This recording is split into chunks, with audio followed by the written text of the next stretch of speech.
রাসূলুল্লাহ সাল্লাল্লাহু আলাইহি ওয়াসাল্লাম জন্মের সময় ফেরেশতাদের সাথে শয়তানের তুমুল ঝগড়া।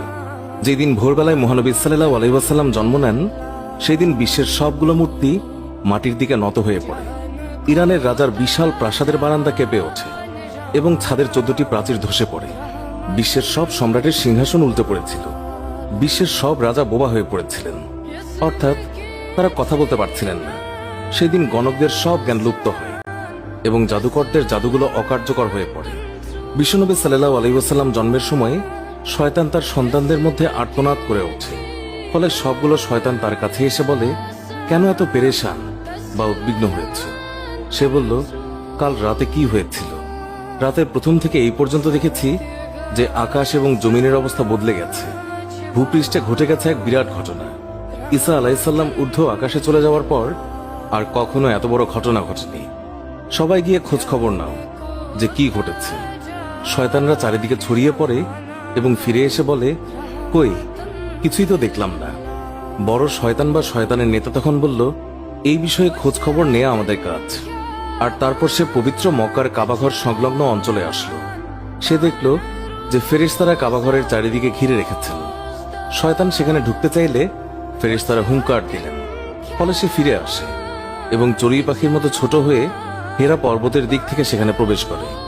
জিবরাইল আলাইহিস সালাম বললেন, ওরে অভিশপ্ত, ফিরে যা। সে বলল, হে জিবরাইল, আমার একটা প্রশ্ন আছে, বলতো আজ রাতে কি ঘটেছে?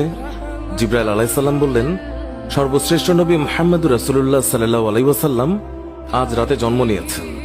শয়তান প্রশ্ন করল, তার মধ্যে কি আমার কোনো কর্তৃত্বের অংশ আছে? সে তথা ইবলিস বা শয়তান আবার প্রশ্ন করল, তার উম্মতের মধ্যে কি আমার কোনো অংশ আছে? জিবরাইল আলাইহিস সালাম বললেন, হ্যাঁ। ইবলিস বলল, আমি সন্তুষ্ট হলাম। হযরত হালিমা বর্ণনা করেন, শিশু মুহাম্মদ রাসূলুল্লাহ সাল্লাল্লাহু আলাইহি ওয়াসাল্লামকে আমার গৃহে আনার সাথে সাথেই রহমত বরকত প্রকাশ হতে লাগল। এত পরিমাণ দুধ নির্গত হলো যে রাসূলুল্লাহ সাল্লাল্লাহু আলাইহি ওয়াসাল্লাম এবং তার দুধ ভাই একান্ত তৃপ্তির সাথে দুধ পান করে ঘুমিয়ে পড়তেন। আর উটনির দিকে চেয়ে দেখতে পাই সেগুলোর স্তন দুধে পরিপূর্ণ হয়ে গেছে। বিবি হালিমা বলেন, আমার স্বামী উটনির দুধ দহন করলেন এবং আমরা তৃপ্তির সাথে তা পান করে সারা রাত আরামে কাটালাম। দীর্ঘদিন পর এটাই প্রথম রাত্রি যাতে আমরা শান্তিতে ঘুমিয়ে পড়লাম। আমার স্বামী বললেন, হালিমা, তুমি খুবই ভাগ্যবান এক শিশু নিয়ে এসেছ। আমি বললাম, আমারও এটাই ধারণা, এই শিশু অত্যন্ত সৌভাগ্যবান। বিবি হালিমা আরো বললেন, মক্কা থেকে ফেরার পথে শিশু মুহাম্মদকে কোলে নিয়ে যে দুর্বল বাহনটিতে চলতে লাগলাম, মুহাম্মদ রাসূলুল্লাহ সাল্লাল্লাহু আলাইহি ওয়াসাল্লামের বরকতে বাহনটি এত দ্রুত চলল যে সবার বাহনকেই হার মানালো।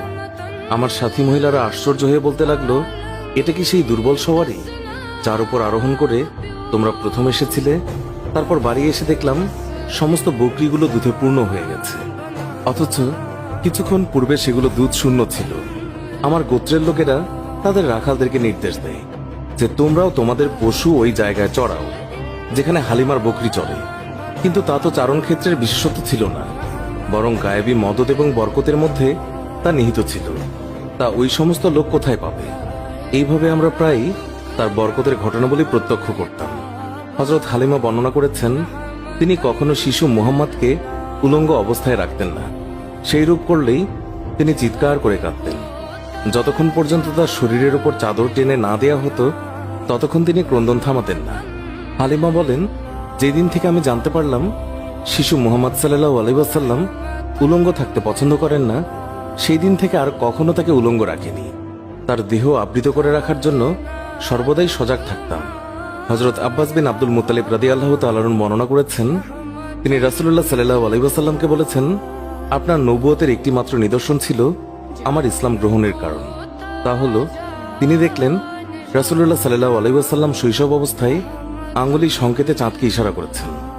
রাসূলুল্লাহ সাল্লাল্লাহু আলাইহি ওয়াসাল্লামকে যেই দিকেই তার আঙ্গুলি ফেরাচ্ছিলেন চাঁদও ঠিক সেই দিকেই আসা যাওয়া করছিল। রাসূল এবং নবী হওয়ার এই একটি উজ্জ্বল প্রমাণ।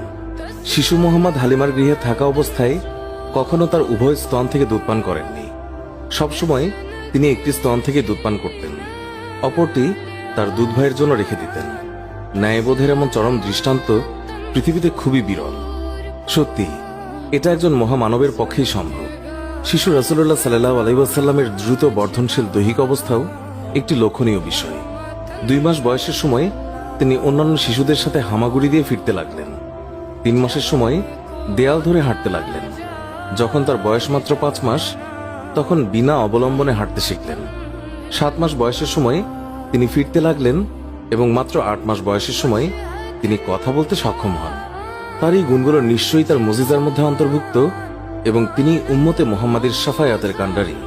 সারওয়ারে কায়নাত, দোজাহানের সম্রাট রাসূলুল্লাহ সাল্লাল্লাহু আলাইহি ওয়াসাল্লাম অতি শৈশবকাল থেকেই একান্তভাবে পাক সাফ থাকতেন।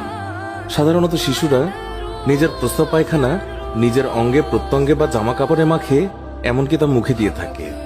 রাসূলুল্লাহ সাল্লাল্লাহু আলাইহি ওয়াসাল্লামের দুধমাতা হালিমা রাদিয়াল্লাহু তাআলা আনহা তিনি বর্ণনা করেন, শিশু মুহাম্মদ কখনোই বিছানায় প্রস্রাব পায়খানা করেননি, নিজের অঙ্গ প্রত্যঙ্গ এবং কাপড় অপবিত্র করেননি।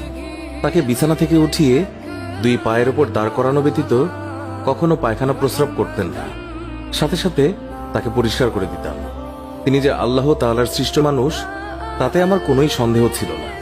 সুতরাং সর্বাবস্থায় পাকসাফ থাকা তার পক্ষে অস্বাভাবিক কিছু নয়। মহানবী সাল্লাল্লাহু আলাইহি ওয়াসাল্লামের দেহ নূরের তৈরি বলে তার শরীরের কোনো ছায়া ছিল না। মানুষের ছায়া কত ময়লা আবর্জনার উপর পতিত হয়, কত পশু পাখি অথবা মানুষের পায়ের তলায় ছায়া পতিত হওয়ার সম্ভাবনা থাকে, কিন্তু মহানবী সাল্লাল্লাহু আলাইহি ওয়াসাল্লামের পবিত্র দেহের ছায়া এইভাবে অপদস্থ হওয়া আল্লাহ তাআলার অভিপ্রেত নয়। এই জন্য আল্লাহ তাআলা তার দেহ ছায়াহীন করে তৈরি করেছেন। এই কারণে তার দেহের ওপর কখনোই মাছি বসেনি, কেননা মাছি অপবিত্র বস্তু থেকে জন্মলাভ করে, তাই মাছির দেহ অপবিত্র। তাই রাসূলুল্লাহ সাল্লাল্লাহু আলাইহি ওয়াসাল্লামের শরীরে এটি কোনোদিন স্থান পায়নি। হযরত মাইসারা রাদিয়াল্লাহু তাআলা আনহা ছিলেন হযরত খাদিজা রাদিয়াল্লাহু তাআলা আনহার দাস। তাকে খাদিজা রাদিয়াল্লাহু তাআলা আনহা রাসূলুল্লাহ সাল্লাল্লাহু আলাইহি ওয়াসাল্লামের খেদমতে পেশ করেন। তিনি বিভিন্ন সময় বিভিন্ন অলৌকিক ঘটনা প্রত্যক্ষ করে বিস্ময়ে অভিভূত হয়েছেন। তিনি দেখেছেন রাসূলুল্লাহ সাল্লাল্লাহু আলাইহি ওয়াসাল্লাম যখন পথ দিয়ে চলতেন, তখন একখণ্ড মেঘ তার মাথার উপরে ছায়া বিস্তার করে তার সঙ্গে ভেসে বেড়াত। মানুষের আকৃতির এই যে অস্বাভাবিক কার্যকলাপ, এটা নিঃসন্দেহে রাসূলুল্লাহ সাল্লাল্লাহু আলাইহি ওয়াসাল্লামের একটি অনেক বড় মুজিজা, যা নবীর শৈশবকাল থেকে লক্ষ্য করা যায়।